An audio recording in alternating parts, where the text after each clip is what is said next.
say how you always say, Black. "Oh, you late," but she said, "Oh, you did good this time. You actually did really good. Thank you. You did great, Melly. Thank you. Great fucking job. Somebody gave her some dick. Some dick? You got some Look dick? at, she's moving like she got some dick. You don't see? She's moving like her hips and shit. Actually, I wasn't feeling well at all. So you didn't get dick? No, it's been years. I hate that for you, friend. So You want me to find you some? no. Why you don't want no dick? I definitely want some dick. Okay, like trust me. Just I definitely want under the some right dick. circumstances. She wants to like love dick.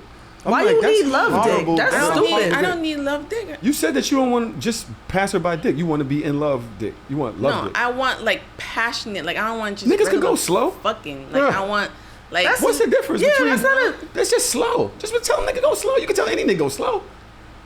Go get you some dick, bro. You got 30 days. I had to be careful because Why? Because you get attached and crazy? She said her mouth is crazy. Fucking She cancer. said her neck. She said she don't suck it with her like mouth. the vibe that I've had. Like I realized that when I started having dick, like I saw the change in me. You got cancer crazy. No, not Yes, you cancer did. crazy. You got cancer it crazy. wasn't that. It was just like I wasn't who I was. Like it's I like wasn't you know who like I was.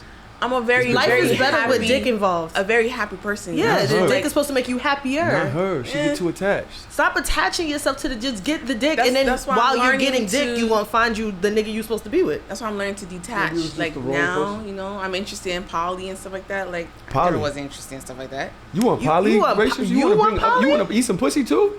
No. You said poly. Poly, But that doesn't mean that everybody yeah. has to fuck each other. That's the whack poly though. Yeah.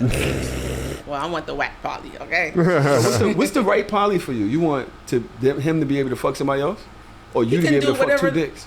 I can. You wanna fuck he two can dicks? fuck whoever he wants. I can fuck whoever I want. I don't want to be So it's attached. an open relationship. That's not poly. That's just open.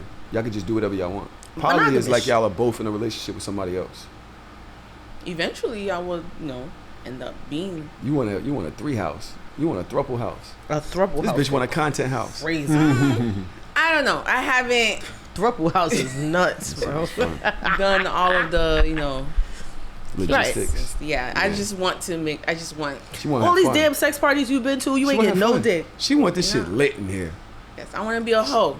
I haven't For had a hoe sure. phase before, so. You want to be a hoe in a. It's summertime. This is optimum Oh, time no, for not right hoeing. now. I'm not ready. I gotta get myself together. So I'm you're not taking together. too long. I need some time. There's no time like the present. You can get dick in the middle of getting your shit together. That's actually the perfect time to get dick because you're not gonna get attached to the dick because you got other things to do. And nobody's taking nobody serious right now. It's You just summertime. literally just fly through some dick, no problem. No, it's other stuff. It's other. Yeah. Put the chat Other down. I want to see what things. the people are saying. I want to know, Damn, are we 20 recording? Are we recording? Yeah, we are recording. Oh, shit. But it was not like. It's not like I didn't check the. Well, this is all in the intro. So. Hey, somebody out there come slay some shit and keep it pushing on her, please. Damn. that's a Be lot of passionate. messages. Yeah. It's all them niggas. Look, Fuck me like you love me and then go home. Yeah. they want to go to a drug party. What's a drug party? Kiss her in the mouth. I don't think I want to go. Well, you already got crack, so. Son, please. I can't. Wait, with what, that. Trav? I don't know. What you said? What? Okay. Trav said I'm not Melly gonna don't say look like her nothing. head is fire. You don't see- That's what you thought. Melly go,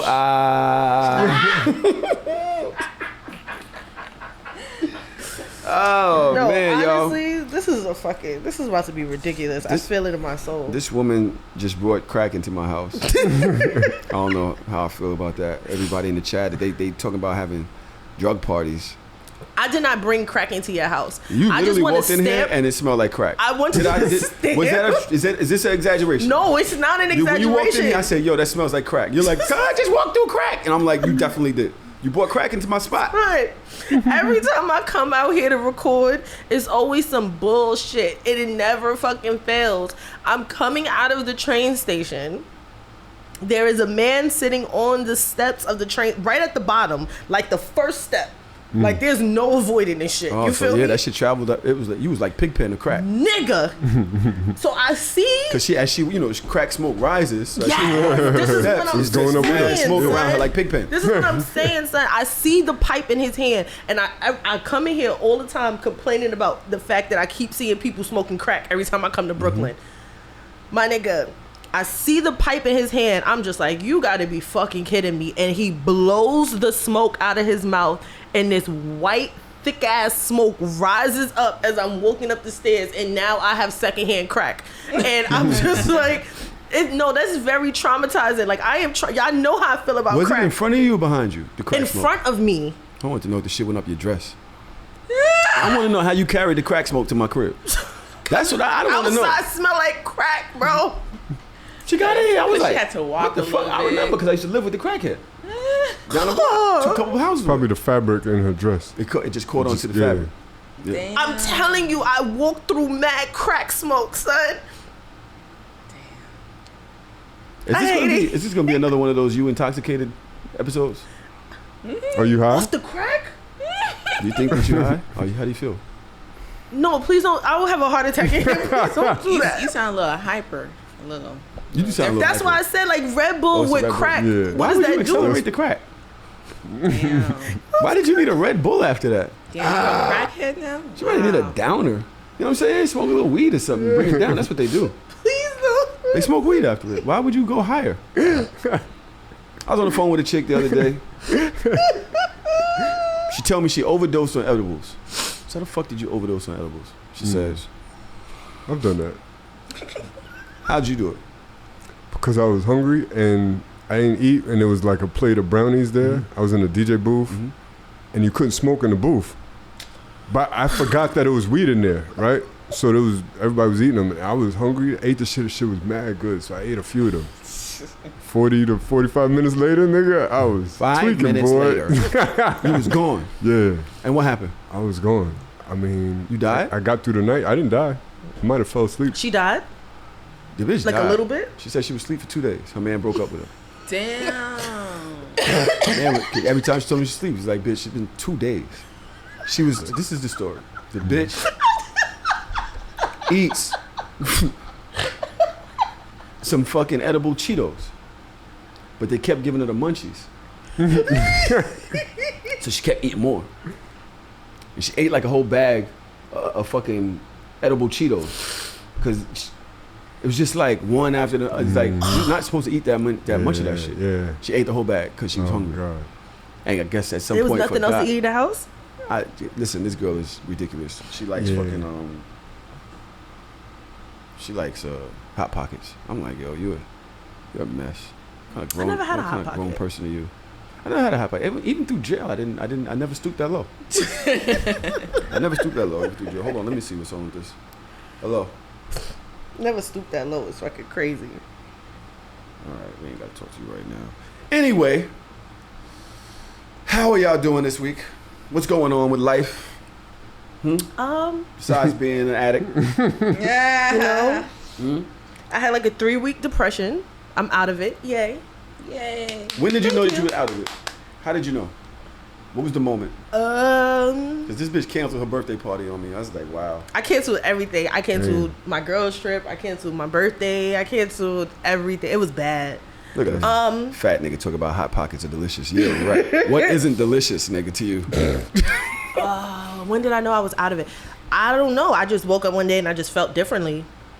It was like a random ass Tuesday, and I'm like, I'm gonna put on my birthday fit and I'm gonna go outside today. Andrew, we going outside. Like, just like that. I just felt And were you better. on a high when you went out, or were you just kind of regular? A little bit of both. Like I was enjoying myself because I haven't done anything this summer. I haven't really gone anywhere. I've been in the house all summer because I've really been like going through like ebbs and flows of just like life and adulting and parenting and everything. So I don't know. I just woke up one day and felt better, and I'm thankful for it because I was down bad. Left your ass alone, like you asked me to. Thank you. I called. She didn't answer. I said, fuck this bitch. He did. Fuck it. But especially that day in particular, like so many people called me that day. It was overwhelming. And it was just like the things that were bothering me. It was just a story that I had already gotten tired of telling. So just like, fuck it. I don't want to talk about this shit no more. We gonna feel our feelings. So you answered the phone for some people? I answered the phone. No, I didn't answer the phone. Don't try to cover it up. Don't try to cover it up. No. I did not answer the phone for some people. Some people said that they didn't give a fuck that I wasn't celebrating my birthday and pulled up to my crib anyway. And those are the people that I spoke to. So that's what happened. Greg? No. Other people? Okay. I respect it wasn't that. Greg. That's dope. I was on the flight. That's a little passive aggressive, no? Like, what? Were you happy that they pulled up? I was in the moment of it, like, because, like, I get it, and I know how I am when I get into my feelings and I get into my moods, and sometimes, like, I do need that. Be like, all right, you in your feelings, you in your mood, you want to sit on your couch, I'm gonna sit on your couch with you. All right, cool. So that's basically what happened. Like, Bash pulled up with his wife and their daughter. Parker was there, so their daughter and Parker was playing, and then more of like the groomsmen and stuff, like they all pulled up with their wives and girlfriends, and I'm like, all right, you know, and it was a vibe. And we look up, it's 3:00 in the morning. I'm like, oh shit, it's 3 a.m. Y'all still here? Fine. Like, so that was dope. That's dope. I do feel left out, but it's okay. I was on the flight. Wasn't there. It's okay. I mean, you could have pulled up too. You could pull up anytime you want to. Oh my gosh, I did views of an ex this week. Nice. Child, that's gonna be an episode. Who the fuck did you talk about? My baby father. No. Yeah. That's the one Llama wanted. That shit was a 3-hour show. Damn near. 2 hours and 30 minutes. Like, of the whole story. Like, most of the story. A lot of the story. I left out like 2 or 3 tidbits. I know which part you definitely left out. There's no way you said that. Oh, yeah, nah. Left that out. I know exactly what you left that all the way. No, not too much on me. Not too much not too much on me. I left out a couple things, but, like, I told most of the story, and Llama was really sitting there like, oh, shit. I'm like, yeah, it was bad. For those of y'all who are listening, you hear that in the background, that is the AC. I'm sorry, the sound has been impacted because my house is a heater right now, and nobody here wants to record with the heater on. Charm, how you been feeling? Pretty good. I injured myself in the gym on Friday, so Again? recovering. Yeah, and I always do this shit. Every couple years. Are you okay? Well, I tried to do something I shouldn't have tried. Tried to do military press. What's that? What's a military press? When you it's a shoulder exercise, like standing up over the shoulders. Really? I guess shit hurt just to do this right now. Yeah, but why would you do that? I downloaded this new workout routine, and that was a part of it. So I was like, oh, let me see if I can do it. I ain't done this shit in like 6 years. Let me see if I could do it. I was like, let me try it without any weights on it first. Forgetting that the bar weighs 45 pounds. Nigga. Wait, you injured yourself with the bar? Yes, nigga. I haven't done military press. I have two torn rotator cuffs. Yes. You had. And I haven't done the military back press. or some shit like nah, that? just both my shoulders. So 45 pounds is a lot. You should start with 1 pound. 45 pounds is a lot? So you ever get like a crook in your neck? Yes.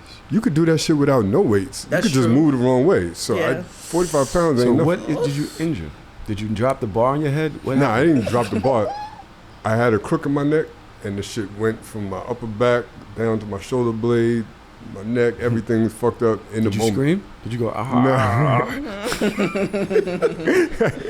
You know, the funny thing is, this shit happened to me often, but I usually like when I wake up in the morning, I have like crook in my neck.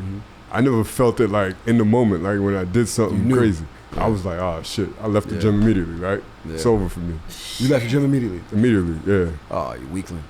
Normally I try to work through the pain, right? Nah, I was like, nah, this It's over. is no good, man. Get home. This shit was no good. To the How have naproxen. you been though, friend? Nah, I'm pretty miserable. Really? I don't know. I'm pretty miserable. You want to come spend a couple of days with us? No. We'll make you happy. We make everybody happy. I don't really want to be around nobody. I don't really feel like myself. So whatever. You know what I'm saying? How long does that last? Does it last forever? It depends on what the root of the problem is, I guess. Like, the root of my problem, it was something that could fix itself after time, but I just needed time to get through it. I guess that's what it is. That's what Melly said. You'll get over it. It'll be fine. I don't know. So I think English. Don't really know who I am anymore right now. Been in a relationship for 4 years. What is this? What is this? Like, what is this life? What am I supposed to do right now? Oh, come on, this life. I'm serious. Like, I don't. You know what I'm saying? As challenging as it is, that could be part of the fun. Like, relearn yourself. You know what I mean? Like, Yeah. take that as I a had spaghetti challenge. on a Sunday yesterday. Like, I'm just an oxymoron. I'm literally just a walking contradiction right now. I don't know what's going on. I just laid in the bed all day and woke up and I said I gotta eat something, and I had some fish that I had cooked the day before, and I just made some spaghetti with butter. Go with it. I've had spaghetti on Sunday in 5 years. Nah, I had it a couple weeks ago too, but yeah, it's just weird. Yeah, yes, Malcolm. Yeah, see, Malcolm. Yo, these niggas know everything about people. Yeah, they How the listen to fuck? everything that we say so that they can be like, liar, Jesus, liar. Malcolm's right there, like it's right here. He did it on the 30th. Yeah, No, I did mean, it again. yeah. But I understand that, because if I ever got to that point, y'all not going to see me for a while. Right? A couple months. Like, because how do you, I wouldn't know how to maneuver in that space either. So I get it. It's so funny. Yeah, I was in an open relationship for all this time, trying to fuck bitches, trying to do it. No bitches. I don't want no bitches. I don't, bitch, leave me alone. Like, I don't want no bitches. Like, I'm just like, I don't, you know what I mean? So it's interesting. But it's summertime and you've been outside, and I'm proud of you for being outside. Tron did a party yesterday. How was it? It was dope. It's fire, right? I was gonna come. Didn't come. Just ain't been, just ain't really feel like I've been losing weight and shit and haven't been eating. So And I posted it, and I would have called you, but it was one of those things where it's like, Tron, you haven't called me in years. I'm used to it. Don't even say it. Everybody knows. It's like, Everybody knows. it's like, you're not calling me. It's fine. well, Loon calls me, of course, though. Loon Oh, he did call does? me. He calls you? Calls me from Tequila Fest. Oh, he calls you? Wait a That's minute. so lovely. Hold on, but wait. I love that. Yo, I just saw 'Cause he used Tanae. She with some nigga. Like, Loon, why are you calling me with this? I literally asked everybody, don't call me on this podcast. Leave me alone. Oh, yeah, she said it's her homeboy, though. You know what I'm saying? I'm just letting you know. I'm like, Balloon, why? he called you from the party? Why? Like it was urgent? Like, Yeah. Why? like that You could have need been to a know this text. right, just in case you want to pull up and cause a scene. Yeah, just in case you aren't in your feelings enough, just here, hold this. I said, Loon, why would you call me with this? He said, oh, yo, no, it's okay. All right, well, I'm going to just keep an eye on it. I'll let you know if anything happens.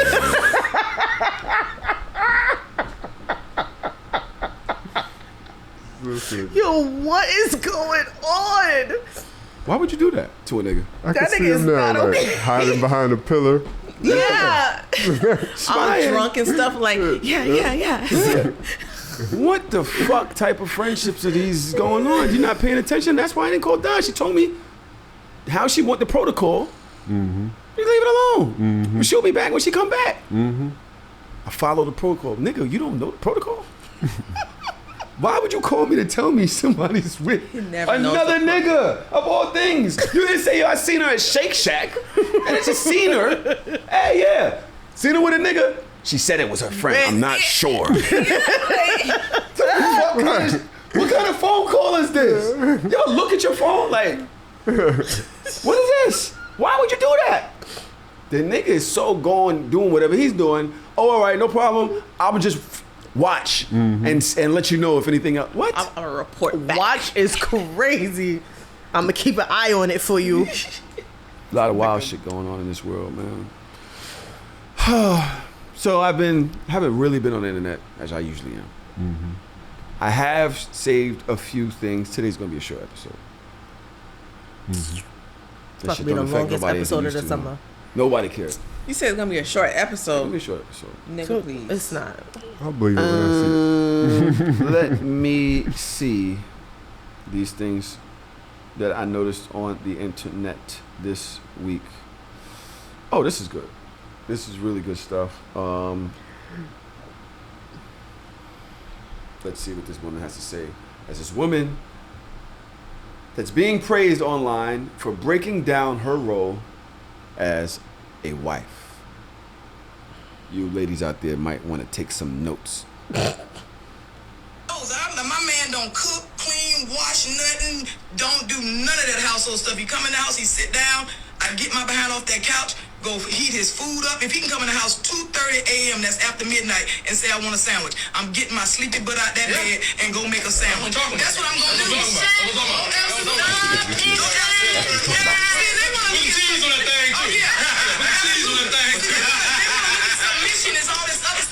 Shoes and barefoot and pregnant. It's about being agreeable, about being cooperative, about listening, and that's letting the man lead. I can do this. And again, like you said, it's independent and independence is two different things. Absolutely. I was independent in the Army. Struggle. Senior leaders struggle because all I had to do was reach out and ask for help. Independent means doing it alone, by yourself. Right. Independence means, okay, yeah, I can still go to college, I can still contribute, I can still do this. I had that stuff all wrong in my relationship with my son's dad. Had it all wrong. I won't do it again. I rose. My man don't cook, clean, wash,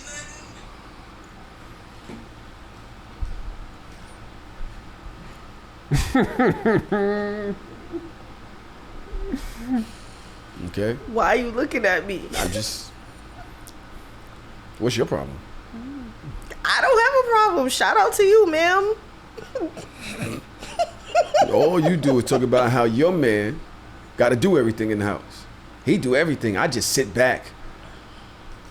You new age women. You talking about this generation. What happened to y'all? I was thinking about that the other day. Is it crack? when did the crack start? With this new generation. Please, I don't have nothing to say, Are ma'am. No, I'm not high. I hope to God I'm not high. No, I don't have anything to say to that. If that works for you and your marriage, ma'am, by all means, lovely. I'm so happy for you that you do all of the work. She married. And you She didn't waking say up. she does all of the work. She said she does everything. That nigga don't have to do nothing. She said if he come home and she's sitting on the couch, she gonna get up. That's the household work. There's more work than that to do. She said if her man come in at 2 a.m., she getting up and making him a sandwich. You wouldn't do that? Huh? You would not do it. Absolutely not. The way my house is set up, if you walked in the house at 2 a.m., I'm probably in the bed, which means I'm in the back, which means you had to walk past the kitchen to get to me, so you could have made your own goddamn sandwich. But you make better sandwiches. Yo, son, Charm, get the fuck out of my head. Because I was no, because yesterday, right? Real shit. Drew, like, I go through these, I have these moments when I have, like, a favorite thing that I like to eat, and I'll eat it over and over and over and over and over again for months. And right now, my favorite thing to eat is smothered chicken thighs. And Drew make a fire smothered chicken thigh, right? So last night, he's, like, on his video game or whatever, and he's like, oh, do you want me to show you how to make the chicken thighs because you know you love it so much? And I was like, And he was like, whatever you about to say is about to be some bullshit. It is going to piss me off, so don't even tell me why you don't want to learn it.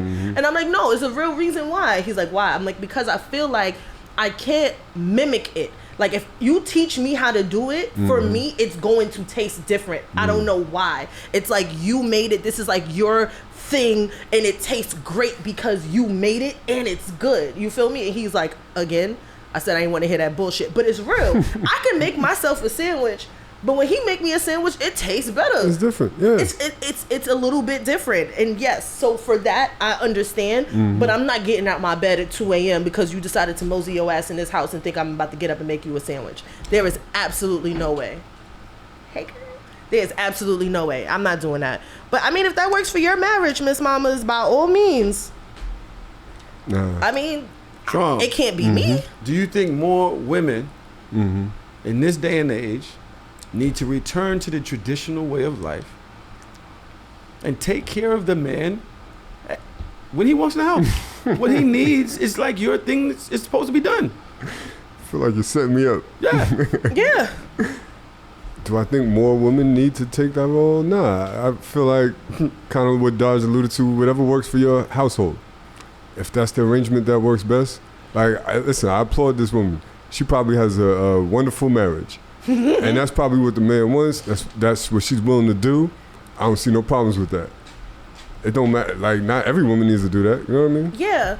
And then for you, you're like, oh, I don't do anything, da-da-da. Like, the way my relationship and the reason why I feel like it works the way that it works is because I'm out of the house 6 days a week, sometimes 7. I do more outside. He's in the house more than me. So how the fuck does it look if I get up, I'm waking up Monday through Friday when I'm working. I'm waking up Monday through Friday, 5:45. Getting home 5:30 sometimes. And then I'm the one cooking, but he's been in the house all day because he only works 2 days a week. Like, it balances that way because he's home more than I am. Right. Like, that's the way it's supposed to be. I'm sitting down relaxing after a long day. You walk in the house and I'm supposed to hop up. You want your slippers? You want a meal? Get the fuck out of my face, bro. Yeah, cater to him. I hope she's a housewife, and I hope she don't have no job, because if she don't have a job, then all right, maybe that makes sense. But if you working every day too, girl. So Tahoe, you got a woman that does this for you, that says she'll wake up and make a sandwich at 2 in the morning. If you come home at 2 in the morning, are you gonna wake her up? If you're hungry, if you want a sandwich? She better wake up when she hit me. My shoes gotta get taken off. What if she a heavy sleeper?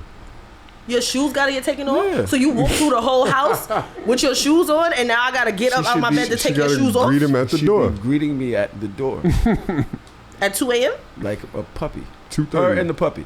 Right next to. Why can the puppy get up but my woman can't? Why can the puppy come running to the door at 2 a.m. in the morning? Ready. She's not a dog. To show me love. She's not a dog. But she can't. It's not about who's a dog, Melly. It's about That's what I unconditional love. Oh, Nah, shit. Only dogs do that. Yo, I'm not, you know what I'm not finna do is entertain that, right?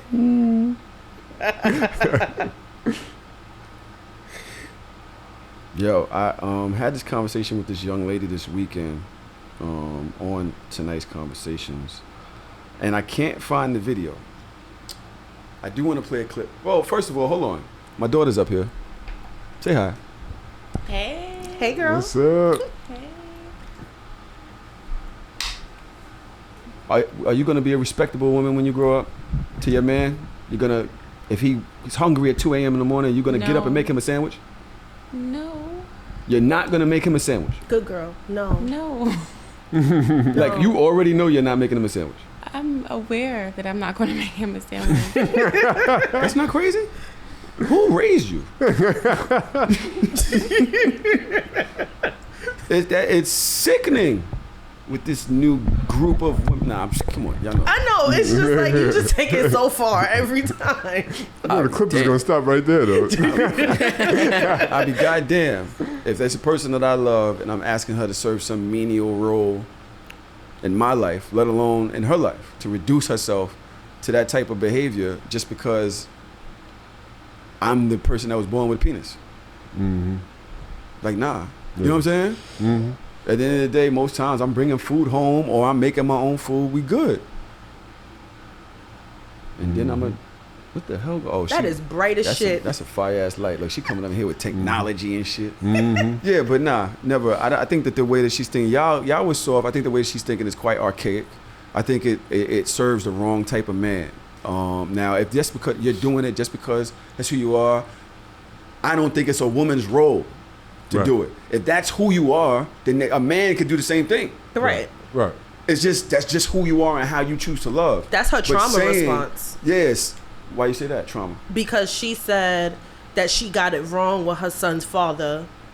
So to me, it's seemingly like you used to be one way, but now that you're married, you feel like you have to do all of these things to keep that marriage because you don't want this relationship to end like the last one did. And you think that that's gonna keep a nigga?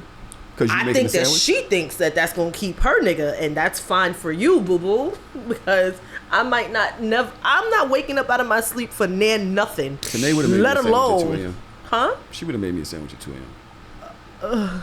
So I'm telling you right now, don't keep nobody. You don't. That shit ain't gonna save your relationship. How y'all treat each other, how y'all respect each other is gonna save your relationship. How y'all communicate with each other is gonna save your relationship. Bitch, respect yourself. That'll save your relationship. Yeah. Bitch. So, a nigga wants somebody that he can fucking admire. Yeah. You don't want no lap dog. You don't want nobody to just walking behind you, just there to serve your every. No, that's you're not gonna respect that person like that. What are niggas real gang hustlers or men? We're hunters. We want things that are valuable. Make yourself valuable. Show yourself some respect. Stupid. I'll be goddamn. If I ever taught my daughter or counsel my woman to have to do that. Would she, if I got in the bed, turn her over and be like, "You hungry?" She might. She might be snoring. And not, you know what I'm saying? And it just is what it is. But ladies, you do not owe no nigga nothing just because you have a vagina. Just because you was born with the vagina. And he was born with a penis. Bonus Huh? The bonus hole, you mean? Don't start your shit. Don't start it. Don't start. I'm not doing this today. I thought the bonus hole was the other one. I'm not doing this. That's what I thought too, but you know they're renaming the vagina the bonus They're hole. not renaming it a bonus hole. The butthole is the bonus hole. With all due respect to the people, to the crowd. Oh my god. The bonus hole is y'all got this shit fucked Yeah, up. that's what I thought, but Where did you get that from? on the internet. Exactly. On the internet. I didn't got mad red Sick, exclamation yo. points. Y'all are sick. Yeah. Send that. Yeah. All right, we gotta keep it. All right. It's a little can't go but so far. Okay. Everybody relax. Shout out to the Patreon. They inside. They having their fun in the chat here today. They're at work. I was at gym today. I was at the gym today. And Tron, why are so many people at the gym during the day? Ain't you motherfuckers supposed to be at work? Yo, same thing I've been wondering. Like all day. Are they supposed to be like, is this work? Are they working from home? I've tried different hours. And they're still there. All day. Black people too. I'm used to the whites, but where's black people? Are these people that's working from home? I'm ready to call their jobs. You know, has this motherfucker sent, hello, when's the last time this person sent an email? I think they work from the gym. But people that work from home, they have like blocks. They have blocks where they have like meetings. So if you know you have a meeting at 1 o'clock and your next meeting is not till 4 o'clock, why can't you slip the gym into there? That's how it works. 1 to 4? You have a 3-hour lunch now? It's not a lunch. It's just like when you work from home, like one, yes, you're probably answering emails and like Teams and stuff like that. But if you don't have a physical meeting, you can take your work anywhere. You can be on the go. There are people that like answer emails and shit on the beach, in front of the pool and stuff like that. Because you don't actually have to be one place. All you need is Wi-Fi or cell phone service. I know a chick. You go to her crib. She opens the computer, logs in, gets back in bed. That's it. You just got to show when you logged in. Every once in a while she get up, she respond to her email. That's her job. Like, you're not doing nothing. What? That's not true. I have a love-hate relationship with it because the best part of the pandemic for me was be able to work from home. And then you see like all of the extra shit that they make teachers do that we don't really have to do. Like, all I have to do is teach my content in these blocks, and then I have the rest of the day to myself. I was in the gym every day too when I was working from home. Now I gotta fucking commute. I gotta be there all day. You got lunch duty. You gotta stand outside till the last kid leave because nobody parent want to pick them up on time. This is mad extra stuff. All I need to do is teach my little 3 hours of content and leave. I've heard opposite though. I've heard that working from home at one point, especially during COVID, was harder than actually going to work. Or probably mentally. because there was a lot more things to do now that they want to make sure that you're working. So they was always doing shit, sending more emails and things. When you're in the office, they kind of just get your shit done. They leave you alone. I mean, I think it also depends on what kind of job you have. Like, because again, for me, it was just realistically, I only teach 3 to 4 hours a day. That's it. Everything else of my day is filled with other shit. That's why this country's going to shit. Why? You motherfuckers don't want to work. Y'all in the gym when you're supposed to be at work. You're only teaching 3-4 fucking hours a day. What happened to an 8-hour day? When I was a kid, it was an 8-hour day. Yeah, because you had different classes, you ass. What are you talking about? I teach one subject.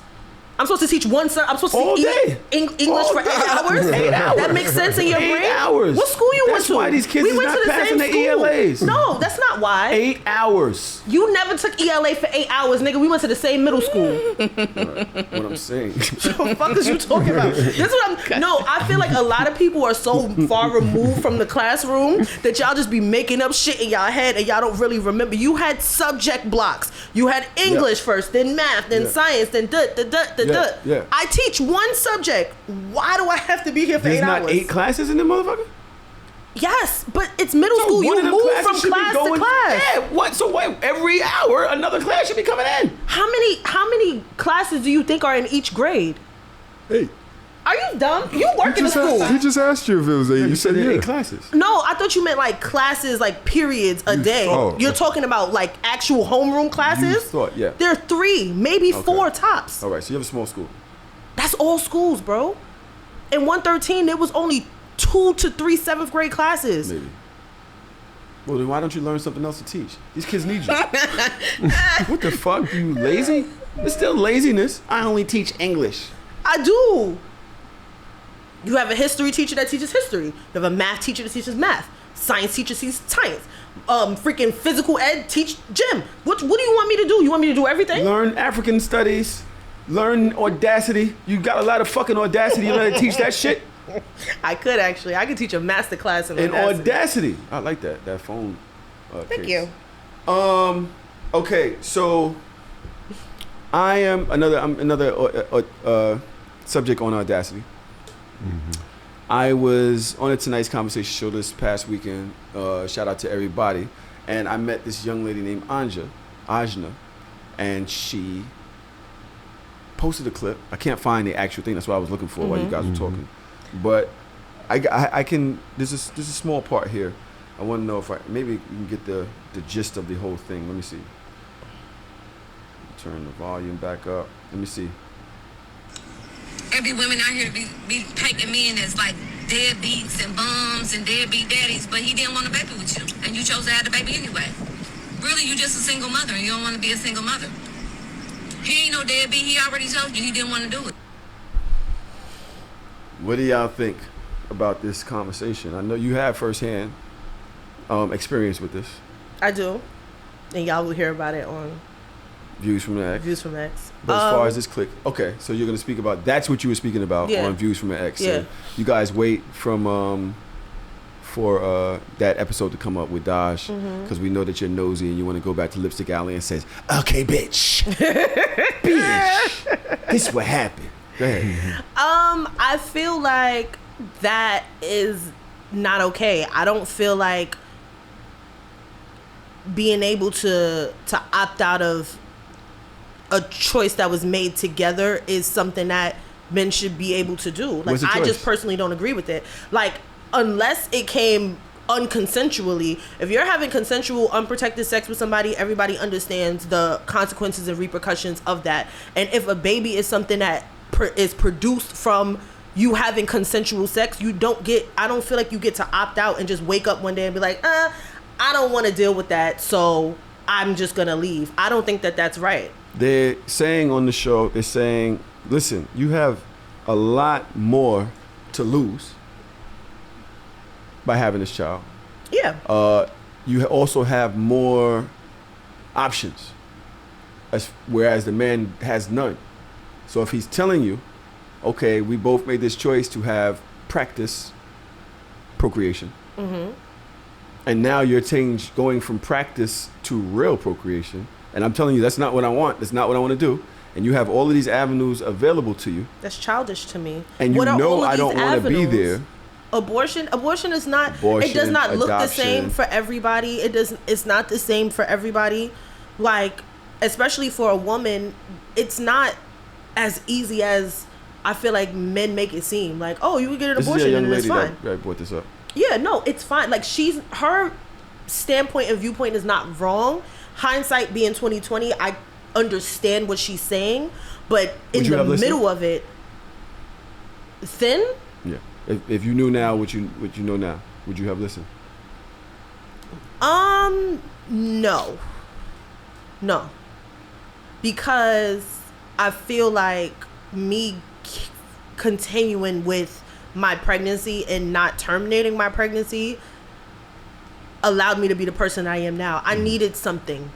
Like, I didn't know at the time that I needed something, but I needed something to push me to being a better adult, a more functioning adult, a more ambitious person. Like, I was very stagnant for many years, just kind of like winging it, like not Vibes. committed to any, just vibes. Like, I feel like my daughter helped me grow up. Vibes. And it's stressful and it's frustrating sometimes, but at the end of the day, like, I wouldn't trade Parker for anything or anybody. And I think that was like the period to the end of the sentence for that episode. Like, my daughter means more to me than anybody. So you can have your thoughts and your feelings and however you wanted to move how you move, my guy, but my baby, she's more important than you. I'm sorry. Trump. Yep. So I agree with something that Dodge said. Like, if you lay down, both people that's part of that consensual sex, they're responsible for whatever the outcome is, right? I agree with that.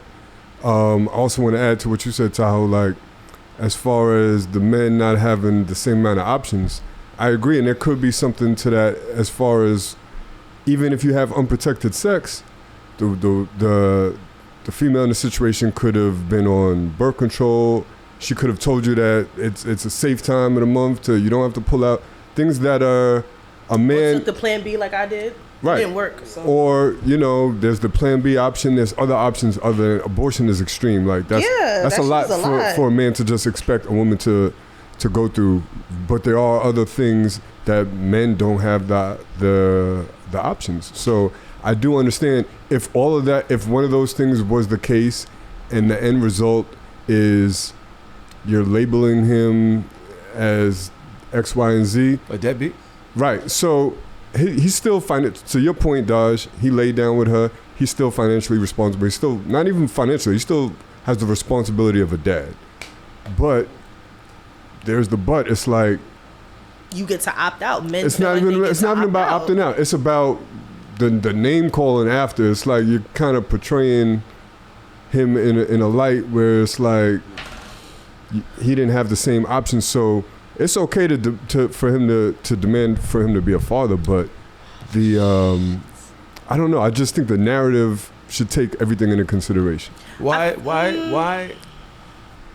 So I had an argument on tonight's conversation, somewhat of an argument, and the argument stemmed for me with why we even care about what the mother says. Huh? Why would you care about what the mother says? Yeah, hold on. You're leaving your child in the street. Father, if any mother did that, you'd be calling her to the courts. Any mother. She'd be almost criminal. You left your child.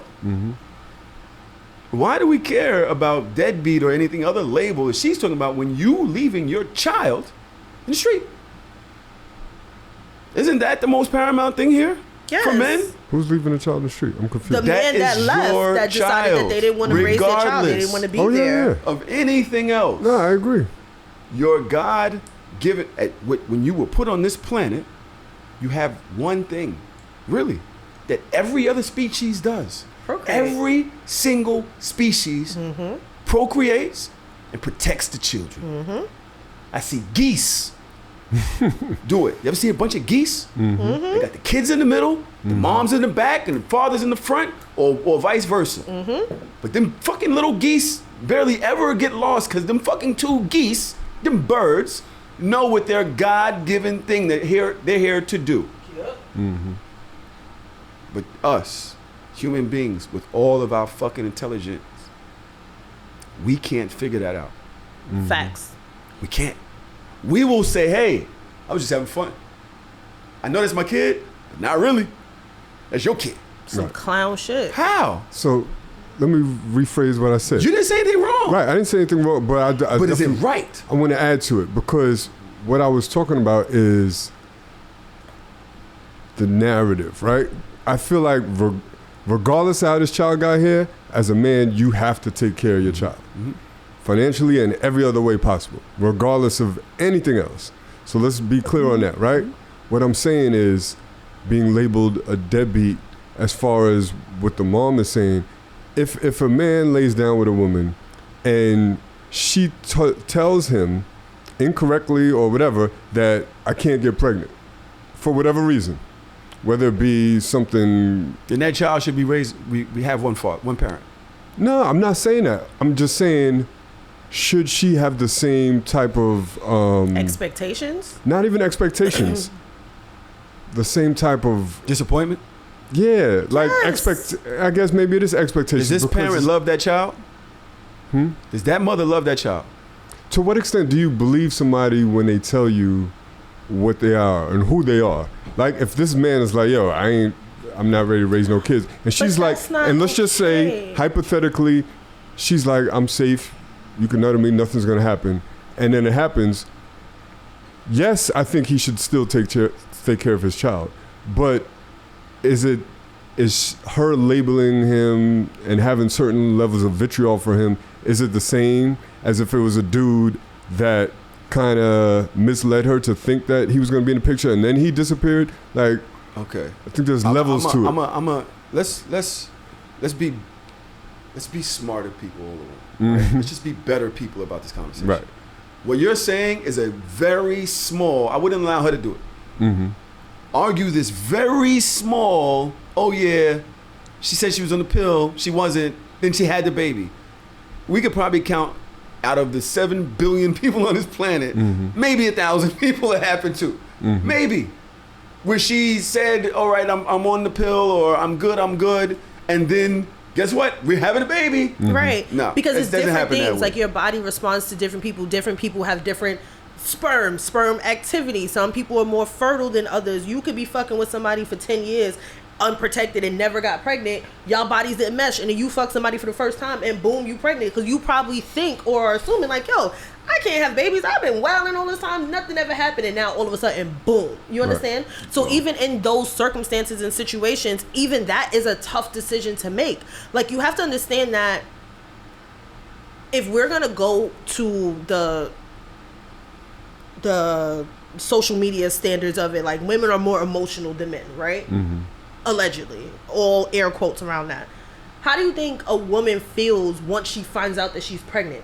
Like, that's inside of me. I have to grow this. There's, for a lot of women, there's an instant connection that comes with that. That's not easy to just dash away because we did something together. We're in a relationship together. We had sex together, and you woke up one day and said, oh, I don't want to have this baby, and I'm supposed to just 86 my whole emotional situation that's going on here. Like, that's not the easiest thing in the world. I don't think that, I feel like when it comes to childbirth, that is the only reset that we ever get in life as adults, period. You don't get to push the reset button on nothing. AIDS test is a reset button. Once I get negative on an AIDS test, you like, I can wild out of here. New lease on life. Yeah, no, I get that, but I feel like that's really it. And people like to abuse that reset button, and I feel like if you have an abortion once or under like certain types of circumstances, it's like, alright, cool, I get it. But if you have an abortion after abortion, like, come on, son, like, somebody gotta be. I want to exclude abortion from this because that's the extreme. Let's go further. Your child is 7. You still mad? Son, like, from 8 years ago? You gotta let it go. It looks just like you. This little nigga got nothing going on, no uncles, nothing. It's just her and him. And you're mad at her. Yo, they have this stat, most kids that are in jail were raised by the mom. Most of the boys were raised by the mom alone.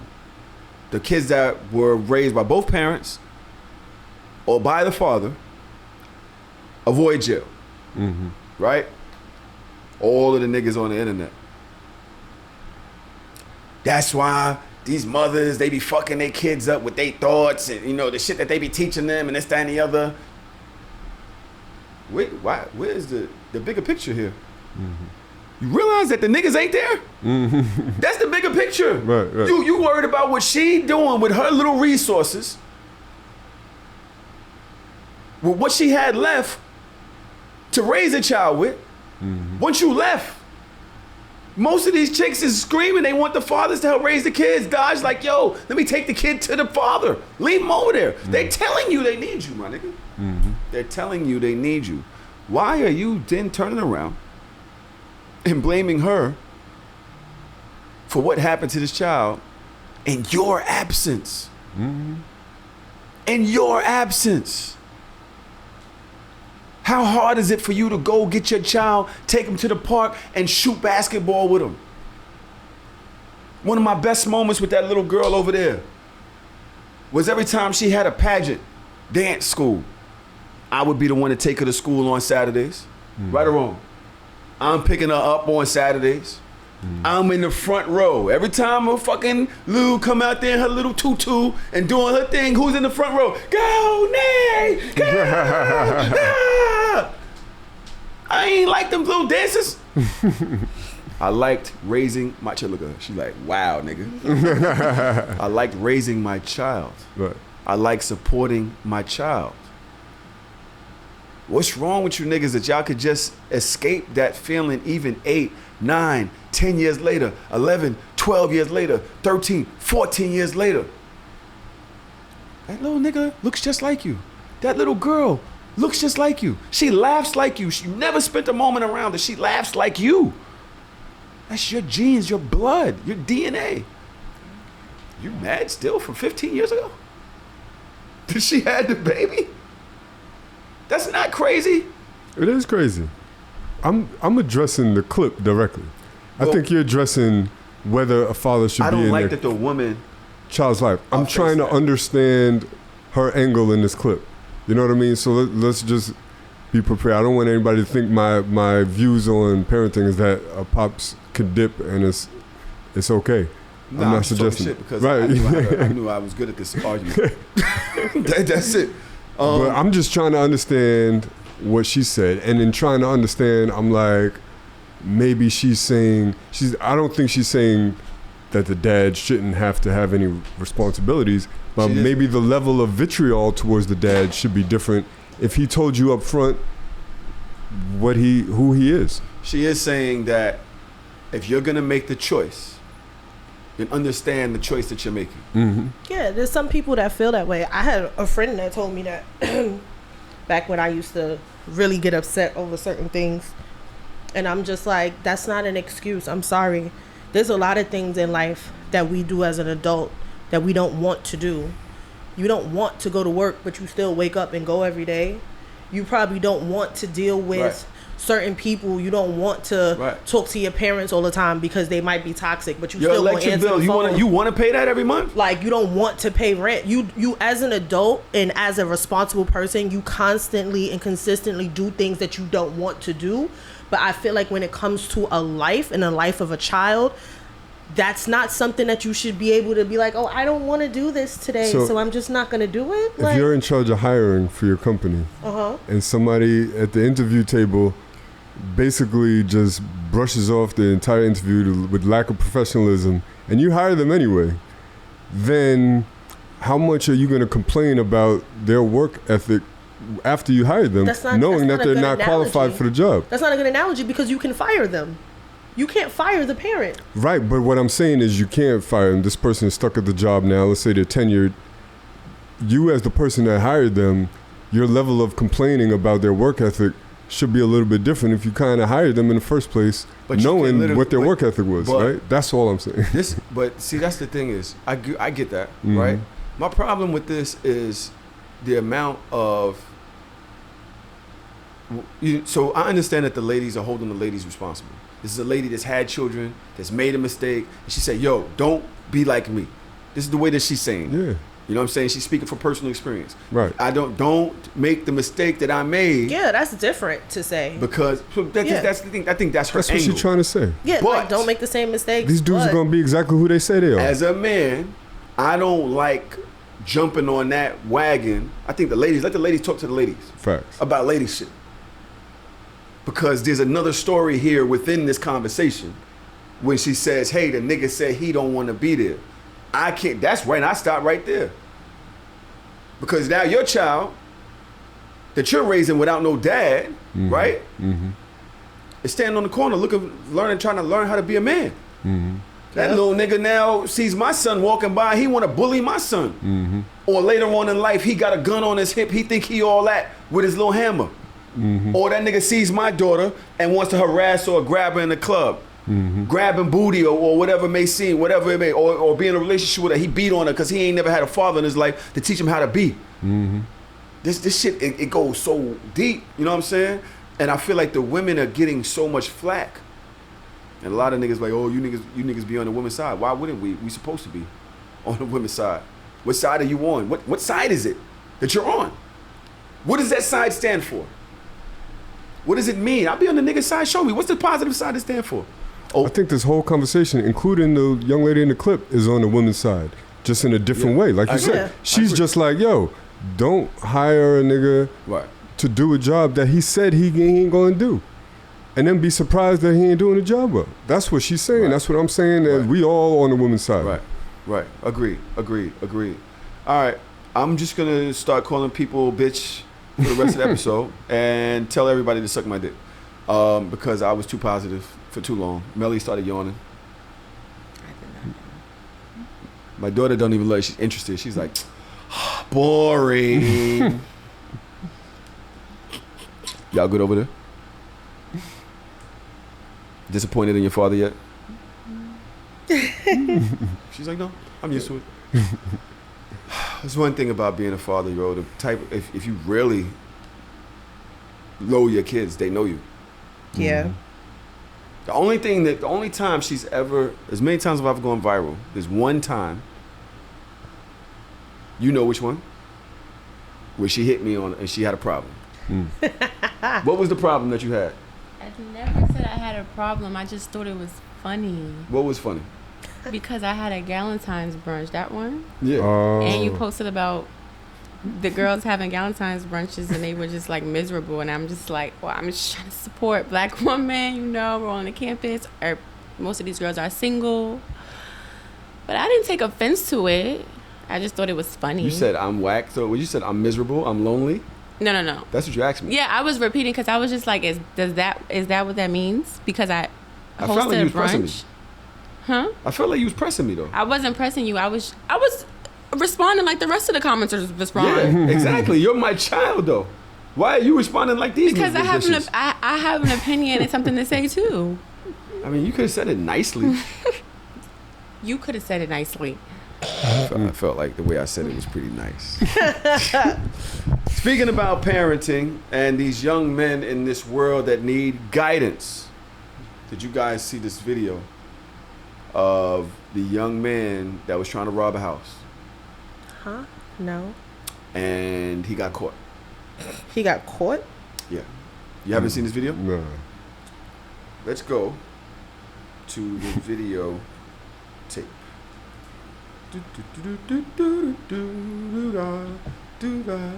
Damn, these kids don't have no damn Dash.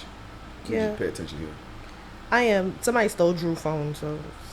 Are you texting Drew or the phone? I'm texting Drew from another phone. I'm here. I'm present. Just give me a second, bro. Yo, Dodge probably in the phone like, yo, if you don't get my nigga his phone back, bitch.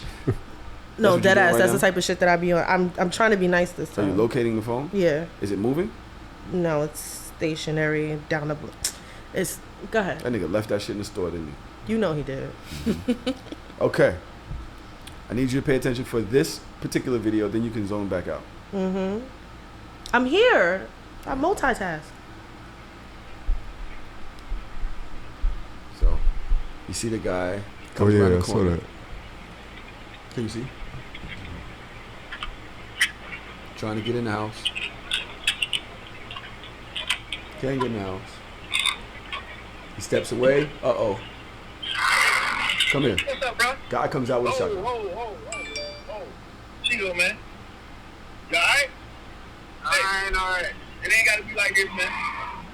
They are holding guns to each other. I just wanna go on by my way. Hey, just chill for a minute. Just let me talk to you, alright?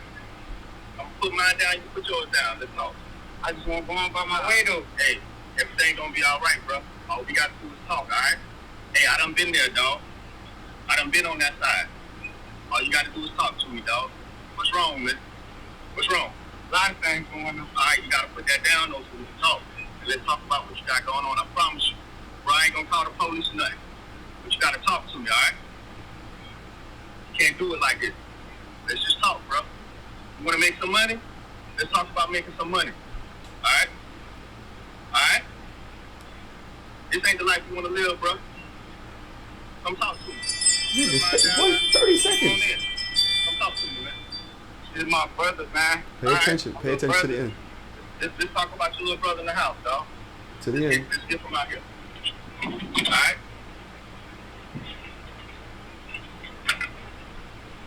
That's the end. What happened? There was nothing What at the happened in end. You will find out in a second. So what did you see?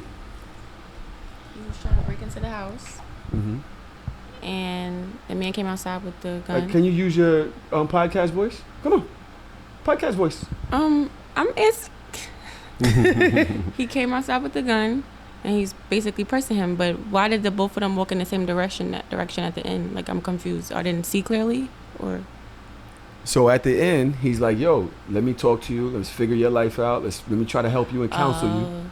Come in the house, we'll talk." Right? You gotta put the gun down. Come in the house, we talk. So the guy from in the house comes out with the shotgun. The guy outside the house has a handgun. Mm-hmm. They stand off for a minute. They have that conversation. Melly, could they hear the video? They could hear it.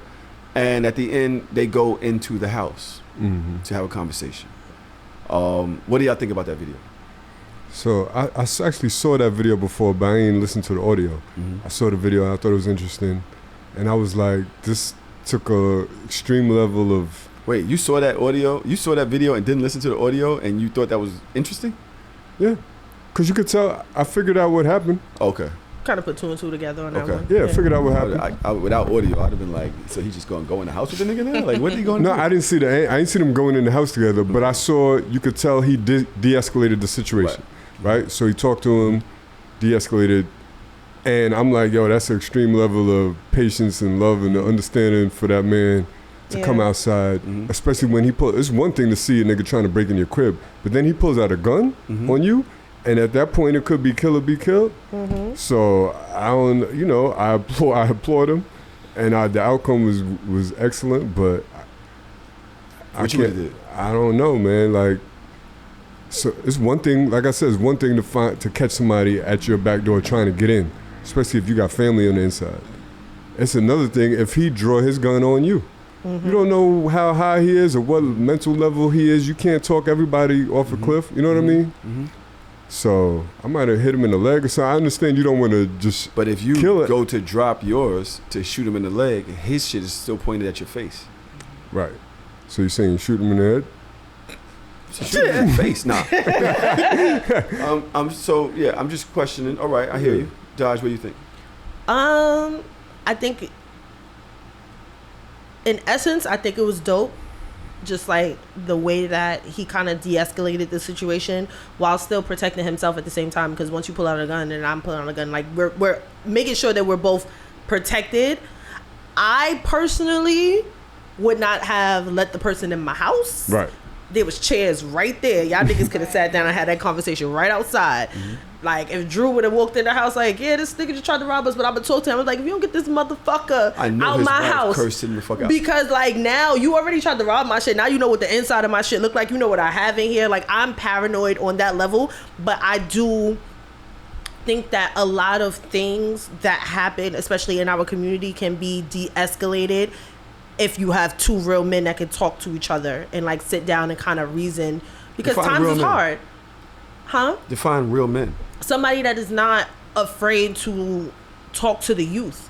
Like, I feel like a lot of men cower to talking to the youth when they're human beings too. So even in a situation of distress, or if things can be dangerous, like if you can hold your own, then you can probably de-escalate a situation more so than escalating a situation. I feel like a lot of things get escalated because niggas is pussy. Like, you either scared to get hit, or you're scared that like, oh, he's gonna do something to me and I can't defend myself, so I gotta do something first. Like, it's a lot of pussy shit going on. Like, he came outside, had his own defense, and spoke to him like a human being, like, all right, times is hard, I understand, I've been there before, what do you need? Like, sit down, I can talk to you. And then once you appeal to somebody as a human, that's a situation that could have been two niggas just got shot, you understand, or some older black man just killed young black man or whatever, and it's just like, oh, black on black violence again. Like, it's just the other side of that, which should be happening more. Like I said, it should be more men in the community mentoring the youth so that a lot of things don't happen.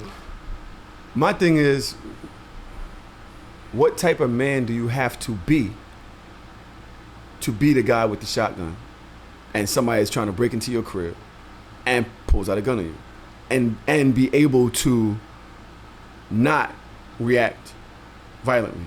A therapist, a social worker, a teacher, or an old hood nigga. An old hood nigga. You got to be brave. You can't be afraid to die, because you know that there could be dire circumstances. This might not go the way you want it to go. So that's a different level of bravery. You know what I mean? But if you back your gun out most times, and it's up, and it's your house, and there's an intruder, do you think that you're going to want to talk?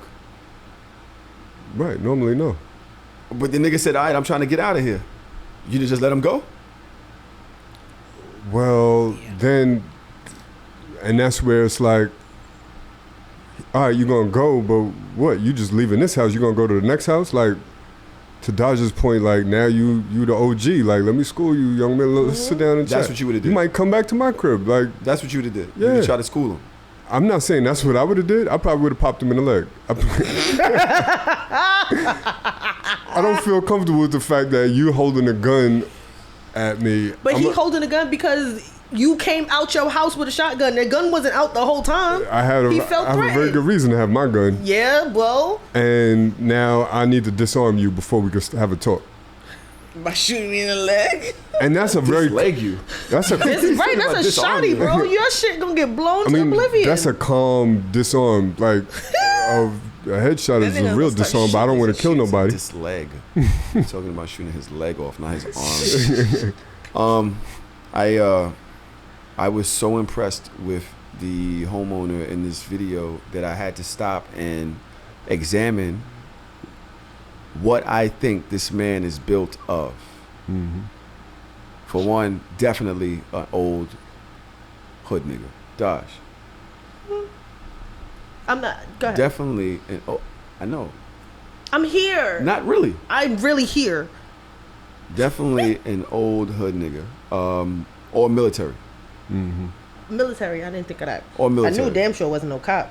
The gun didn't change who he was. He knew the power of it.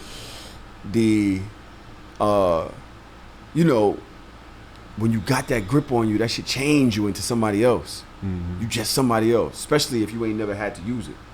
You know what I'm saying? You just become somebody else. He didn't change. I feel that type of man has to know that he has something to lose. I feel like he's got to be a confident man. His finances got to be right. He's got his own shit. He's intelligent, emotionally intelligent, let alone the fact of intelligent up here, but emotionally, because your emotions didn't get the best of you. He was able to say, hold on. And in the moment, have a conversation like that, just to be able to, because you pointing a gun at me, like real shit. This is not a game. You're at my house with a gun pointed at my head. And my shit is bigger. And I had the wherewithal to have a certain type of conversation to touch your soul.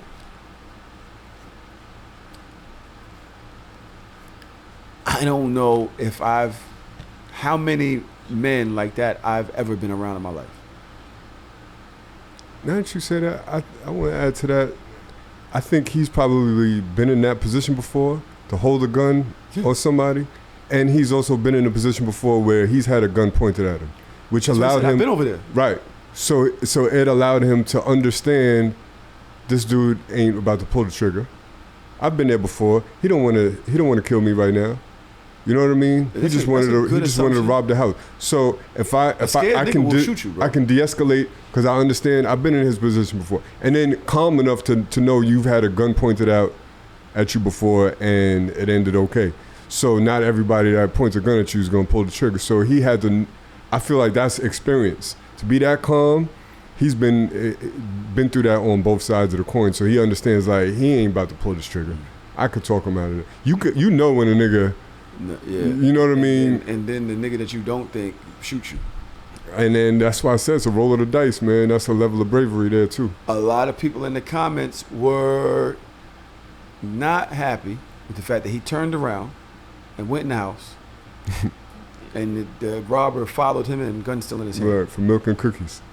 No, nigga, the gun's still in his hand. Why would you turn your back on him and walk in the house and then let him walk in your house behind you? He's showing trust at that point. At that point, he's like, yo, I'm letting you in my house. I can't turn my back on you. Otherwise, I wouldn't let you in the house. He knows the mentality of this young boy. He saw himself in him. He was like, I know you ain't trying to kill me. You was just trying to have a quick come up. It ain't happened. You ain't want to go the violent route. He probably looked in his eyes. You could look at somebody in the eyes and be like, you ain't no killer. Let's talk. He had a poo shiesty on. All he could see is his eyes. That nigga was probably crying by that time. That nigga Teary-eyed and shit. My little brother. Ain't nothing wrong with your little brother, nigga. You just scared to death right now. Mm-hmm. I do believe that my life would be different if I had men like that I was raised around. Mm-hmm. If I had real men around me, like that showed me shit that, you know, it's too many of our children going back to this that's being raised with no masculine energy around them whatsoever, except for what they pick up from walking past Nostrand Avenue or whatever Broadway or Main Street. There's too many niggas out there being raised by men that don't know themselves. They scared. They still trying to prove themselves to themselves. This is why I'm talking about the importance of fatherhood. All that shit that the ladies are talking about to each other, let them have that. Fellas, our community needs us because it will change the landscape of every single thing most of us are going through. If we step out, if we just teach one, show him, take him to the park, create experiences where he don't feel like he got to pull from anywhere to figure out who he is or how to be. Niggas don't know. It's times where you get around the wrong niggas and you like, nah, that's not me. Nah, nope, that ain't me. But when you don't know, you fake it like that's you until you make the wrong move. And now that's you. And then you got to keep that face because you done played with the wrong niggas too many times. But this can all be changed if me, you, and the other men around us just contribute to our community, to our children, actually. Because you ain't got to go that far. You ain't got to go to Greenpeace or to the park. All you got to do is go home. Go get your kid. Yep. All you got to do with your daughter.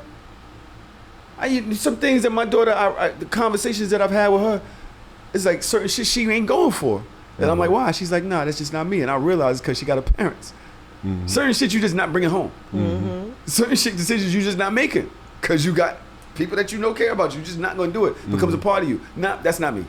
But can I add something to that? Please. Not only being there for your kids, but also making your home a safe space for other people's kids that don't have dads, that don't have like that type of like positive influence, that positive male influence. Like if you have a son and your son have homeboys or whatever that don't have their fathers, then you need to be the father of the group. that goes into that community, that village, right? It can't just be about yours, because you can teach yours right from wrong, but if their friends don't have anybody teaching them from right from wrong, they can all get led astray. So not thinking it's just about you, like it can't only be about you. I feel like we need to go back to the essence of having those safe havens within our friends. Like, I remember the friends' houses that I can go to that was like a safe haven, that like I could tell my parents or my grandparents, like, I'm going to such and such's house, and they're like, all right, cool, because I know you good over there.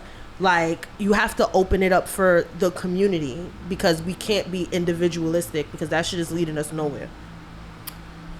I agree. What would you have done in the situation? What would I have done in that situation? I'd have probably shitted on myself first. Everything after that is a toss-up, depending as to what I'm seeing in that person's eyes. I think that you made a really good point. Them eyes tell a lot. You could tell if this person is just waiting to get the fuck away. You could tell the aggression. You could tell it's a lot. You know what I'm saying? That's there in that moment, and it's going to be situational.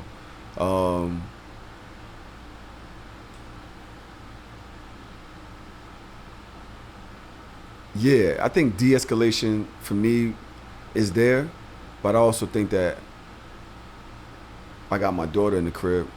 My mom's in the crib. I don't know. Yeah. You want I don't know. dice. I might give it up before I even come outside. Yeah. I might just go right through the door. Right. He don't even have to see me coming out. Yeah, I might Poke that give it shit up through before the window. you know Yo, what I mean? deadass, like that would have been my knee jerk reaction. Like, you trying to get in at the bottom, I'm going to shoot out through the top. Stop playing with me, bitch. Like, You know, let one off. but that I think is also only if I knew he had the grip, because I'll come out not knowing. You know what I'm saying? He got a gun, and I might not even have a pistol on me. You know what I'm saying? So then I'm fucked, because he got the grip. Now he's like, go in the house. You know, we're gonna get everything now, since you want to come outside, think you badass. Yeah, so I think that if you are going to step out, you do need to step out with something. And I do think that it's important. I think everybody should own a gun. I've said it time and time again. That's part of the reason why I don't like New York, because you can't have one legally. Yeah, you can. Now you can? Yeah. Concealed carry? Under what circumstances? It don't matter. I don't live here. I don't care.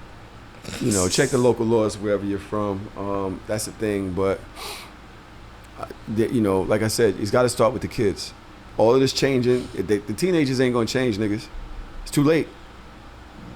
Yup. Them motherfuckers, a lot of them might need us a massive grave. Overhaul. No, it's a fucking grave. It's all these little niggas need to jump in there and just cover them up, and that's it. Damn. Huh? Damn. You said yeah? I said, You said, damn. yeah, well, that's what it is. Little niggas don't give a fuck about nothing. They don't. They don't give a fuck about nothing. I mean, and it's hard to give a fuck about something when you have these experiences. I saw a post, a video. I don't know if I don't think I sent it to Trav, but I think it was really interesting when they were basically saying that, I think it was a lady saying, we don't allow kids to be kids anymore, and we put a lot of pressure on them, and we demean them. We don't listen to them. We don't respect their thoughts, their opinions, their wants, and their needs. We tell them that I'm an adult, I know what I'm talking about, do as I say, because I'm the adult, I'm the grown-up, I'm the parent. So then they rush to be adults, because they feel like once they become an adult, then don't nobody have to tell me nothing. Like, oh, I'm an adult now, I'm 18 now, you can't tell me nothing. And that's part of where that attitude comes from. I feel like we also need to talk to our kids better and allow kids to do kid things and allow them to have fun in kid settings. Like, you don't need to bring your toddler around adults all the time, because all they're gonna do is like, I can't wait till I'm an adult, I can't wait till I'm an adult so I can do things, I can't have any fun, there's nothing that I can do, I'm just stuck in these adult settings all the time, so now I want to be an adult. But what makes a person an adult? What answer you want? Because there's two. You could go by age, or you could go by responsibilities, maturity, and life experiences. Because I didn't become an adult until I had a kid. I'm sorry. And that was 28. That's what I was gonna say. I was childish as shit. You are not, all you niggas out there, y'all running around still trying to be like you was when you was a teenager. Y'all not grown yet. Y'all have not owned anybody yet and said, yo, this is my responsibility. My woman is not my responsibility. Y'all niggas don't care. Y'all eating off of her your name, your car is in her name. She do damn near every single thing. You do not have no responsibility, which is why you still act like Jody. You still a little nigga. You might be 70 years old, 45 years old. You still a little nigga because you have not owned responsibility yet. Yep. You doing what the government tell you to do. Conrad, you'll do what, all right, well, I need lights to be able to cook or microwave something, so I'm going to do that. That ain't it. It ain't until you take somebody and say, they are my responsibility, that you become an adult. Yep. I don't care if you're 16 years old and your mom's sick, or you 15 years old and you have a baby. It's at that moment when you realize this person depends on you that you start turning into a man or a woman. At that very moment. And I don't care how long it takes. If you have not done that up until 30, you still a little boy. And you still making little boy decisions. Everything about you is like that. Every single body. Even Steve. The nigga got that dog. Changed his whole perspective. Yo, on I life. was literally about to say that.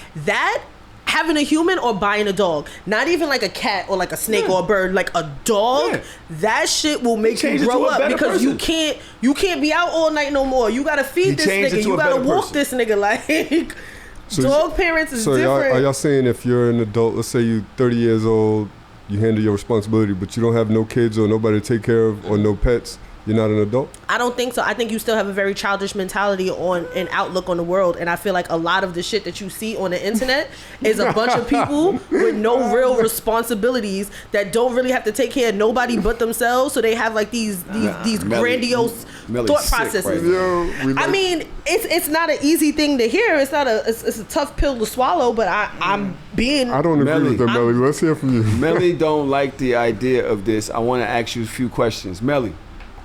Yes. You have children? I have no kids. Melly, have you ever been put in a position where somebody else became your responsibility? Shit. Yes. When was that? Twice actually. When? I had my little cousin live with me for probably a semester because How long ago was that? Take her ass out. How long ago was that? It's like a semester. It's like a school semester. Like, how long ago was that? 2015. You kicked them out? Oh, I told her she had to go back to her mom. See, that's not the same because when you have a real responsibility, you can't just kick that shit out. Because she wasn't listening to me. Like she don't wasn't. Have kids, bro. And the thing is like, and I'm glad because I'm glad I didn't have no kids because just that taught me a lot. Just raising her and like taking care of her, like it was a lot. And even then, after probably a couple years after that, my brother was staying with me, so I was taking care of my brother. So that changed my whole perspective to a point where I was like, I don't want no kids at all. So this is my thing. Trom, you asked the question. Yeah. You said, does that mean if you don't have no kids, you are not an adult? I did not say or that. never took care of another human being. Yeah, I think that when you are faced with the responsibility with somebody else is in your care for whatever reason, whether it's living with you, whether it could be your parents. It could be walking your parents through a hard time in their life. Yeah. It's something that happens when you realize that something else that's beyond you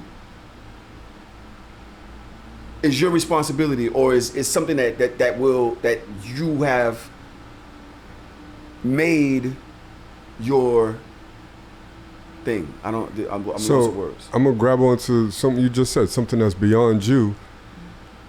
The pastor at my parents' church is like 30 years old, young dude. He don't have no kids. I know him. He's been to the house. He's, to me, is somebody I would consider an adult. He's responsible. He's responsible for an entire congregation. For the community. That's a lot, though. Right? That doesn't mean he has a single person that he has to take responsibility or any kids. So I agree with what you're saying. Like having kids will accelerate that feeling, but I feel like there's examples of people that can be an adult without that, just because they just have a certain level of responsibility without that. Yeah, I agree. No, but that's what You know he what I said. mean? No, Okay. he said that. I said for me, I did not become an adult until I became a parent, because that is a different level of a responsibility, and that forces you to grow up immediately. Right. And I feel like when it comes to that, that's when we started breaking down like the other people, parents, a dog, not a cat. Cat too self-sufficient. You don't really got to do too much with a cat. You ain't got to walk that hoe. You feel me? Like, so when it comes down to that aspect, it's about being able to not have an individualistic mindset and be more into like community and taking care of other people, other things. I also feel like there are certain educators, keyword on certain, because there are some educators that literally take care of the children in their vicinity, like even on weekends, even on like when you build like a certain rapport with parents. Like I have a student that I am taking care of. Me and his foster mother, we are like this. Like Drew, I want Drew to like take him under his wing because he needs that. Like so there's a nuance to it, but you have to have something worth living for that's more than just you. If that makes sense. Because I would like to say, when we say being an adult and then you guys give those different experiences, I don't think that makes you an adult, because an adult is just like person. It's a noun. Like you're not gonna say nouns. Huh? Okay, go ahead, I'm listening. Like you can't say that being an adult you have to do this, you have to do that. Like being an adult is at a certain age. When you reach a certain age, you're an adult. That's it. Everything else, I think they have their own like meanings to it, because you could be, like you say, you could be 80 years old and you say that he's not an adult just because he didn't have no kids, he didn't have no this, he didn't have no that. So the word that I would have used is a man, right? Exactly. I was talking about man. I was talking about being a man. I guess adult, and I agree with you. Adult is the wrong word. I think you're not a man until you own up responsibilities beyond yourself, beyond the little things that you care about. It's when you own somebody else or something else, whether it be a business, whatever. It's when you have responsibilities that are beyond you personally. I think that's when you become a man. I can't necessarily speak on what makes a woman a woman. Yeah, because that's a multifaceted term anyway. But I do think all that these trans women comments. I can't deal with it. I ducked and dodged. I ain't got nothing I can't deal with it. I've been arguing with people for days.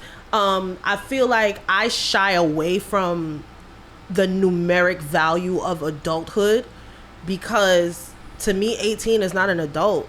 Exactly. 19 is not an adult. 23 is not an adult. Yo, the childish shit. Like when I look at my life if I look at it in like 5-year increments, the childish shit that I was doing even at 23, 24, like, yo, I thought I was grown because I had a little job. I got a little degree now. I got a key. I can move and shake the way I want to move and shake. No, because half of the stuff that I was doing was stupid. It wasn't safe. It was childish. I was not handling any type of responsibility. I was going with the wind. That did not make me an adult. I don't care. So when I see the kids on the internet talking crazy and I look at your bio, 20, little girl, please, you can't talk to me. You 24, go away. Like I understand that, and there needs to be another thing, because you're not a teenager either. At 24, you're not young adult. There's a little space in there between 18 and 23, 24, where you're not necessarily a kid anymore. But you ain't all the way there. You ain't all the way there yet. There's a little space. My daughter's over there like. I'm fully here. I love that. I'm not rushing to be an adult. Don't. I can't hear you in the mic. It's all right. I heard her. And you a girl. You said you're not rushing to be an adult. Right. Run it. I like that. So what do you think? What should the label be between teen, 19 and 24 that isn't necessarily adult? A young growing adult. Like you're growing into that stage. You're young. Young man, young woman. Yeah, young man, young woman, basically. Young man, young woman. 19 to 24, 25. Because it wasn't until 28, 27. Got your own crib, car. Not me. What'd you say?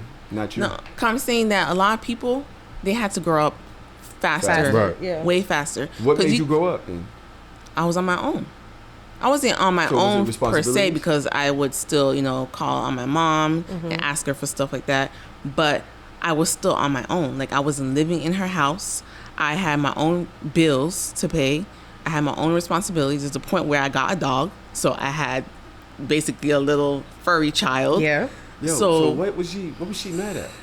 No, I was mad because like you just said that you had a dog. You had a dog I and you know. took care of 2 kids. But the reason why I was mad, because I didn't mention that, because I remember there's times when I was like younger, people like older, probably like 35 and up, they would say, oh, you can't hang with us because you're a young child or whatever. But I'm like, if only you knew, like, I am as much grown as you, like, mentally. I'm like there where you are right now. Like I'm saying, when it comes to like I hate you. At 34, I don't want no 20-year-olds, no young 20-something. Even my friends that are in their 20s, I be trying to I remind them constantly, I'm 34. Y'all do too much for me. I feel like mentally, there's no age when it comes to mental, like your mental, because of your experiences. Everyone goes through different experiences. Yeah. You could be 40 years old and you may not have gone through the same experience as a 16-year-old. A 16-year-old could have been gone through like way more. Yes. Way more. I agree. But that don't mean that her brain is able to compute. Yes. But so now that's your what I'm age saying. versus wisdom. Wisdom comes with your age plus experiences. That's true. But the thing is, you can't put a number only on like your mental. But like, you haven't had the life experience at 16, 20, 23. But some people to be have. able to understand the life experience of a 34-year-old, regardless of what your life is like. I don't agree. There's so many of them young. That's like, so would you say, okay, cool, if I'm 40, I could date a 23-year-old? Because she's been through enough. I don't think that's why you would date a 23-year-old, because she's been had through life enough. experiences. But the thing is, there's some 23-year-olds you will not even think they're 23 because they got their head on their shoulder. Some of them, I'm not saying all. I'm just speaking of like the special ones. There's some people that are, you can't speak for. They put everyone in the same category. I get what you're saying. Because everybody is different. Facts. And a lot of people in society, they like to put numbers and age on certain things. Because you could have a 16-year-old have a grown, like have a whole child, taking care of the child, working, doing all these things. And you're going to tell that this 16-year-old is an adult?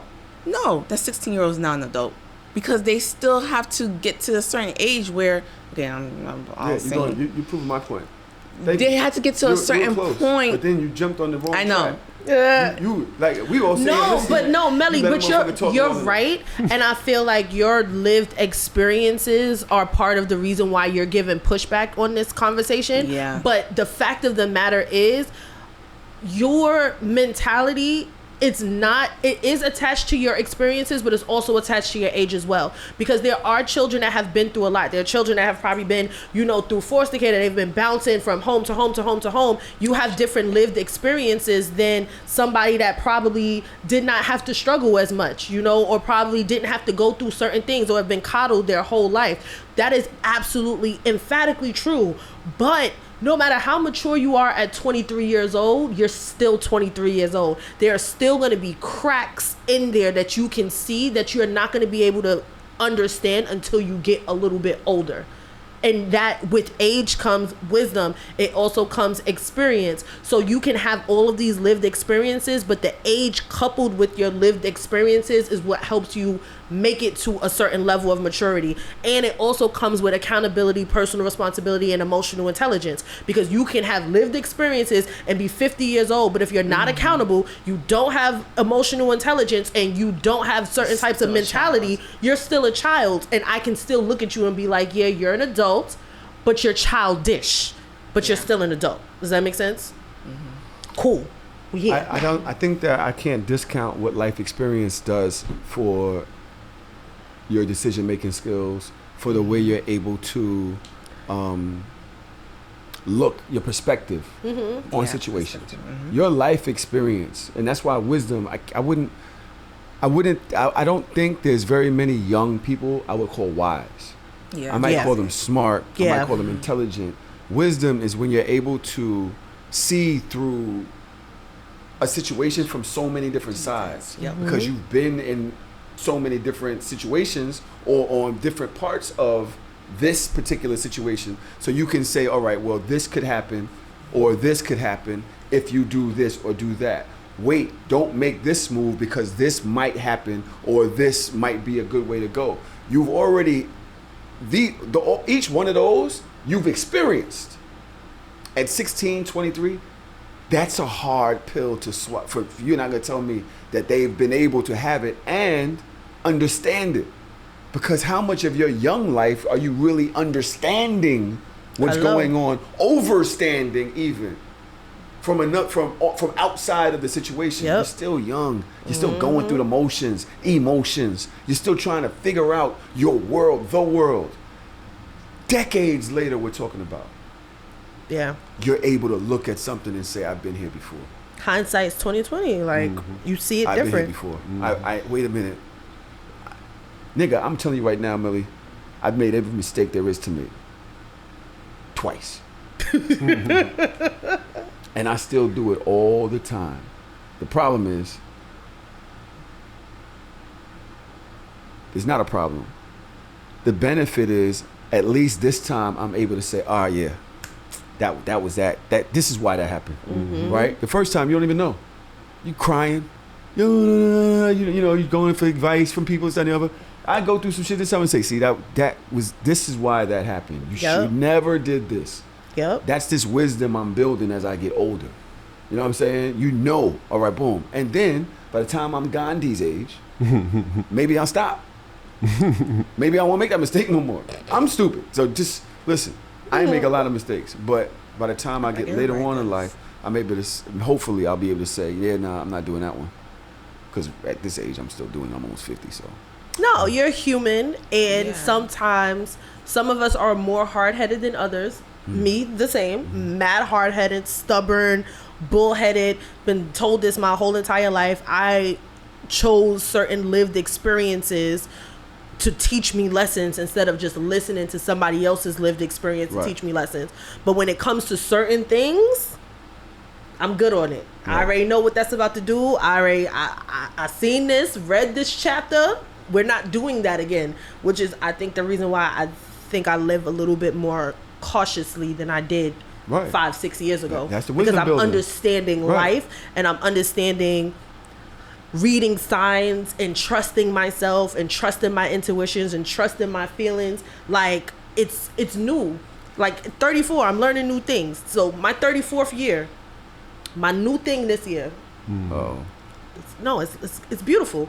It's been hard for people to deal with, but it's beautiful, is being honest about my lived experiences, right? So how many times do somebody would hit you up and say, hey, how you doing? How's everything? You're like, everything's good. Life is good. I'm good. Nah, I'm not good today. And I'm going to say it, and I'm naming it, like, I'm not good today. Oh, you one of those people? I'm starting to be. I'm about to be. This is my thing now. Like, it's a rhetorical question, I when I didn't ask want you how you to you doing. No. That's not. No, I'm not talking about like in passing, small talk. I'm talking about y'all. You can hit me up and be like, "Hey, Dodge, how you doing today?" And I'll be like, "I'm good." Be lying like shit. I'm not doing that anymore. I'm gonna be honest about my feelings.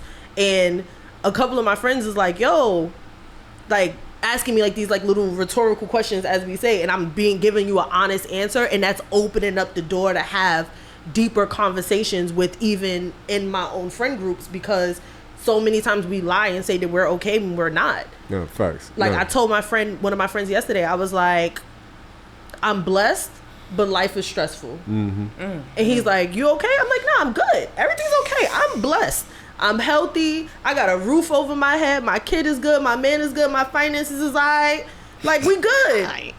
But I'm still stressed out about different nuances in life, and that's okay. It should be okay for me to say that. All right. And that's where I am. We are at the end of part 1. I hope you guys enjoyed sucking the life's blood out of us, because it's hot as shit. Even with the arrow. Can in you the middle imagine of the day on a Monday afternoon. We will be right back with part 2, or only right back with part 2 if you on the Patreon, right? If you're on the Patreon, you go to www.patreon.com/So Shameless Podcast if you want to hear part 2 right now, or you can wait till this Thursday and hear it for free, you cheap motherfucker. Peace.